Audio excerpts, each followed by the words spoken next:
Thank you. Next, Councillor Casey. Thank you, Lord Provost. I rise to support this SNP budget.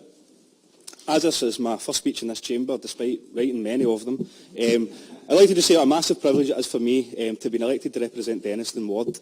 And I would like to thank everyone who voted for me and indeed the SNP to help bring about change in this city. People of Glasgow did indeed vote for change and a new direction, and today's SNP City Government's budget is a pivotal step in delivering that.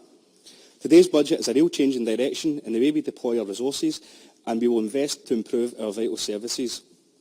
I'm proud to hear that the City Government will be investing and working in partnership with various community organisations to develop school holiday activities which engage children and young people, and will also provide them with a meal out of term time.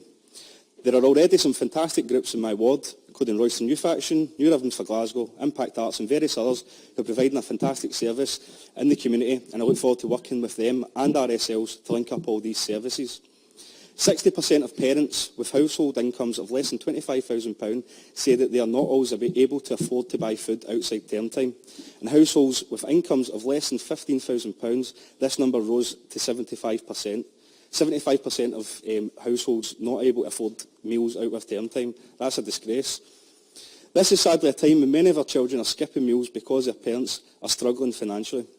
So I say again, I'm delighted to see that this has been prioritised in our first City Government budget. This is something we can definitely be proud of.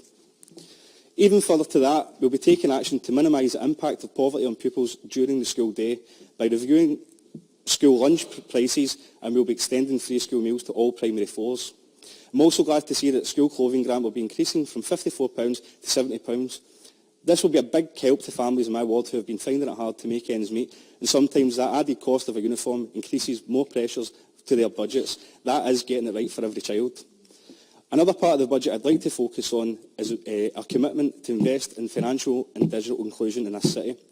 As we know, despite evidence that universal credit harms more people than it helps, the UK minority Tory government are determined on rolling out in our city this year. Whilst we are powerless to stop this from happening, I'm glad to see that we will be investing to help people prepare for this change. I'm happy that I'll be playing my part in that as one of our representatives on the new Digital Glasgow board, and I look forward to working with some of our partners to extend some of the fantastic services that are already delivering in our communities. A fine example of this is Glasgow Cllr College's Click and Connect state-of-the-art digital learning centres, which provide free computer facilities and digital classes in some of Glasgow's poorest communities. This offers people advice on how to access job sites, create a CV, keep up to date with changes to the welfare system, and learn how to fill out online housing applications and benefit forms.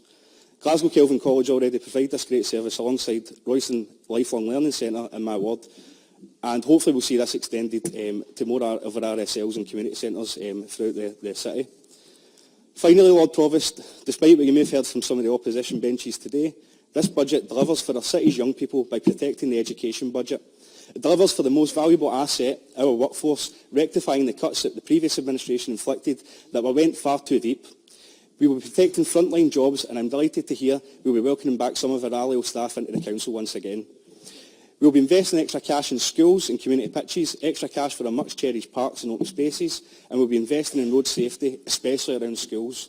There will be significant cash investments into our road and cycle networks, and no more cheap quick fixes to merely get us by.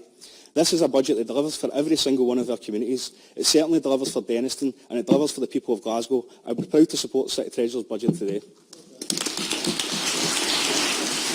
Thank you, Councillor Casey, for your first speak to the House here.